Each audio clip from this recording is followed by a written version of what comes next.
Sir, ಇವಾಗ ನಾವು big boss ಅನ್ನೋ ವಿಚಾರಕ್ಕೆ ಬಂದಾಗ, ಸೊ ಬಿಗ್ ಬಾಸ್ ಅಲ್ಲಿ ಆಲ್ಮೋಸ್ಟ್ ಒಂದು ಕಾಂಟ್ರವರ್ಸಿಗಳು ಬರ್ತಾನೆ ಇರ್ತವೆ.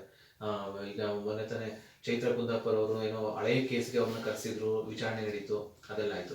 ಇನ್ನು ಮೋಕ್ಷಿತಾ ಪೈ, ಯಾಕಂದ್ರೆ ಮೋಕ್ಷಿತಾ ಪೈಗೆ ನಾವು ನೋಡಿರೋ ಮಟ್ಟಕ್ಕೆ ಒಂದು ಬಡ ಕುಟುಂಬದಿಂದ ಬಂದವರು, ಅವ್ರ ತಮ್ಮ ಏನೋ ಸ್ವಲ್ಪ ಫಿಸಿಕಲಿ ಸಮ್ ಇದಿದೆ ಅವರಲ್ಲಿ, ಸೊ ಏನೋ ಕಷ್ಟದಲ್ಲಿ ಇರತಕ್ಕಂಥ ಮಹಿಳೆ ಅನ್ನೋದೇ ನಮಗೆ ಗೊತ್ತಿತ್ತು.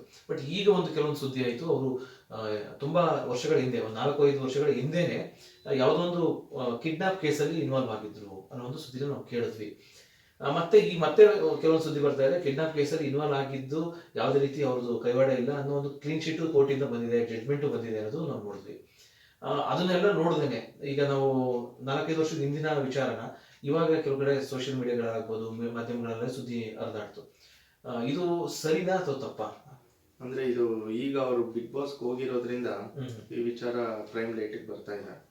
ಇದು ಆಲ್ರೆಡಿ ಕೋರ್ಟ್ ಅಲ್ಲಿ ಡಿಸೈಡ್ ಆಗಿರುತ್ತೆ, ಕ್ಲೀನ್ ಶೀಟ್ ಕೊಟ್ಟಿರ್ತಾರೆ, ಇವರು ಆರೋಪಿಗಳು ಆಗಿರ್ತಾರೆ, ಆಮೇಲೆ ಟ್ರಯಲ್ ನಡೆದಿರುತ್ತೆ, ಬೇಲ್ ಆಗಿರುತ್ತೆ, ಟ್ರಯಲ್ ನಡೆದಿರುತ್ತೆ, ಅಲ್ಲಿ ಅಕ್ವಿಟ್ ಆಗಿರುತ್ತೆ ಅನ್ಸುತ್ತೆ ನೀವು ಹೇಳೋ ಆಗಿರಬಹುದು ಅಂತ. ಆಗಿದ್ರೆ ಅದೇ ವಿಚಾರವನ್ನು ಈಗ ತೆಗೆದು ಇದು ಮಾಡಿದ್ರೆ ಅವ್ರು ಯಾರಿದ್ದಾರೆ ನೀವು ಹೇಳ್ತಾ ಇದ್ದೀರಾ, ಬಿಗ್ ಬಾಸ್ ಸ್ಪರ್ಧಿ, ಅವ್ರ ಆಚೆ ಬಂದು ಅವ್ರು ಬೇಕಾದ್ರೆ ನನಗೆ ಡಿಫೇಮ್ ಮಾಡಿದ್ದಾರೆ, ನನ್ನ ಮೇಲೆ ಸುಳ್ಳು ಇದು ತಗೊಂಡು ಹಾಕಿದ್ದಾರೆ ಅಂತ ಹೇಳ್ಬಿಟ್ಟು ಡಿಫರ್ಮೇಷನ್ ಕೇಸು ಬೇಕಾದ್ರೆ ಹಾಕೊಬೋದು. ಯಾಕಂದ್ರೆ ಕೋರ್ಟ್ ಕ್ಲೀನ್ ಶೀಟ್ ಕೊಟ್ಟಾದ್ಮೇಲೆ ತಿರ್ಗಾ ಅದನ್ನ ಪ್ರಚಾರ ಮಾಡಿ ಒಬ್ಬರನ್ನ ಡಿಫೇಮ್ ಮಾಡೋದ್ರಲ್ಲಿ ಅದು ಸರಿ ಕಾಣಿಸಲ್ಲ. ಸೊ ಅದರಿಂದ ಅದು ಮಾಡ್ಕೊಬೋದು, ಪ್ರಾವಿಷನ್ ಇದೆ.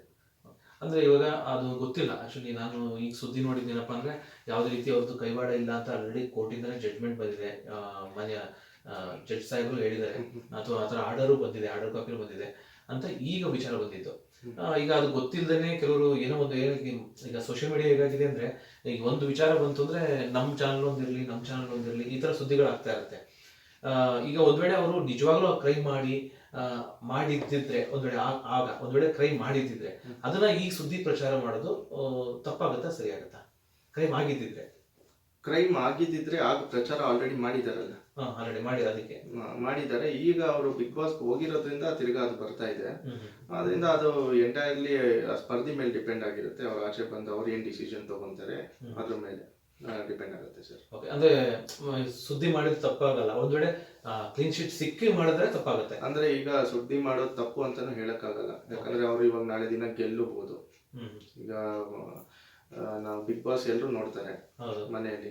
ಸೊ ಆ ಒಂದು ಸ್ಪರ್ಧಿ ಹೆಂಗಿರ್ತಾರೆ ಏನು, ಅವ್ರ ಒಳಗಡೆ ಇರೋದು ಬೇರೆ, ಆಚೆ ಕಡೆ ಹೆಂಗಿದ್ದಾರೆ ಏನು ಅನ್ನೋದು ಮೀಡಿಯಾದವರು ತೋರಿಸಿದ್ದೀರಾ. ಸೊ ಅವ್ರದ್ದು ಇಂಥ ಒಂದು ವಿಚಾರ ಇದೆ ಅಂತ ತೋರಿಸಿದ್ರು, ಅದನ್ನ ತಪ್ಪಂತಾನು ಹೇಳಕ್ಕಾಗಲ್ಲ. ಬಟ್ ಅದು ಅಕ್ವಿಟ್ ಆಗಿರೋದ್ರಿಂದ ನೀವ್ ಹೇಳೋ ಪ್ರಕಾರ ಅಕ್ವಿಟ್ ಆಗಿದ್ರೆ ಅದನ್ನ ತೋರಿಸಿದ್ರೆ ಅವರು ಅದ್ರ ಮೇಲೆ ಆಕ್ಷನ್ ತಗೊಬಹುದು. ನನಗೆ ಡಿಫೇಮ್ ಆಗಿದೆ ಅಂತ ಹೇಳ್ಬಿಟ್ಟು ಡಿಫರ್ಮೇಷನ್ ಕೇಸ್ ಹಾಕೊಬಹುದು.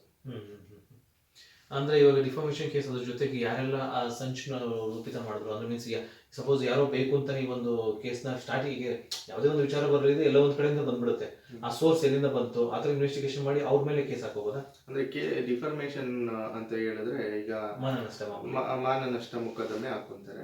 ವಿಡಿಯೋಗಳು ನಿಮಗೆ ಸಿಗ್ತವೆ, ಯೂಟ್ಯೂಬ್ಗಳಲ್ಲಿ ಸಿಗ್ತವೆ. ಈಗ ಟೆಲಿವಿಷನ್ ನಲ್ಲಿ ಯಾರ್ಯಾರು ಟೆಲಿಕಾಸ್ಟ್ ಮಾಡಿರ್ತಾರೆ ಅವ್ರಲ್ಲಿ ಇನ್ವೆಸ್ಟಿಗೇಷನ್ ಮಾಡಿದ್ರೆ ಆ ದಿನ ಟೆಲಿಕಾಸ್ಟ್ ಮಾಡಿರುವಂತಹ ವಿಡಿಯೋ ಕೊಡಿ ಅಂತ ಹೇಳಿದ್ರೆ ಕೊಡ್ತಾರೆ. ಸೊ ಇದ್ರ ಮೇಲೆ ನಾವು ಒಂದು CD ಮಾಡಿ ಅದನ್ನ ಕೋರ್ಟಿಗೆ ಸಲ್ಲಿಸಿದ್ರೆ ಹಿಂಗ್ ಮಾಡಿದ್ದಾರೆ ಅಂತ ಹೇಳಿದ್ರೆ ಅವರು ಆ ಕೇಸ್ನ ಮೂವ್ ಮಾಡ್ಕೊಂಡು ಹೋಗ್ಬೋದು ಸರ್. ಡಿಫರ್ಮೇಷನ್ ಕೇಸ್ ಹಾಕೊಂಡು ಅವರು ರಿಲೀಫ್ ತಗೊಬಹುದು, ಇನ್ ಕೇಸ್ ಅವ್ರು ಮಾಡಂಗಿದ್ರೆ. ಮಾಡಿಲ್ಲ ಅಂತ ಹೇಳಿದ್ರೆ ದೇರ್ ಇಸ್ ನೋ ಪ್ರಾಬ್ಲಮ್. ಅಲ್ಲ, ಇದು ಅರ್ಥ ಆಯ್ತು ನನಗೆ. ಬಟ್ ಏನಂದ್ರೆ ಈಗ ಸುದ್ದಿ ಮಾಡೋದ್ರ ಜೊತೆಗೆ, ಈ ಸುದ್ದಿ ಮಾಡೋದಕ್ಕೆ ಸ್ಟಾರ್ಟಿಂಗ್ ಒಂದು ಮೂಲ ಇರುತ್ತೆ. ಈಗ ಯಾವುದೇ ಒಂದು ವಿಡಿಯೋ ವೈರಲ್ ಆಗಬೇಕು, ಒಂದು ಪೋಸ್ಟ್ ವೈರಲ್ ಆಗಬೇಕು ಅಂದ್ರೆ ಒಬ್ಬ ಕರ್ತೃ ಇರ್ತಾರೆ, ಅದನ್ನ ಸ್ಟಾರ್ಟ್ ಮಾಡೋನು ಒಬ್ಬ ಇರ್ತಾರೆ. ಅಂದ್ರೆ ಪಿತೂರಿದಾರ, ಸಂಚು ಮಾಡುವಂತವ್ರು. ಸೊ ಆತನನ್ನ ಫೈಂಡ್ ಔಟ್ ಮಾಡಿ ಆತನಿಗೆ ಶಿಕ್ಷೆ ಕೊಡಿಸ್ಬೋದಾ? ಹೌದು, ಅದು ಮಾಡ್ಬೋದು, ಅದು ಬೇಕಾದ್ರೂ ಮಾಡ್ಬೋದು. ಅಂದ್ರೆ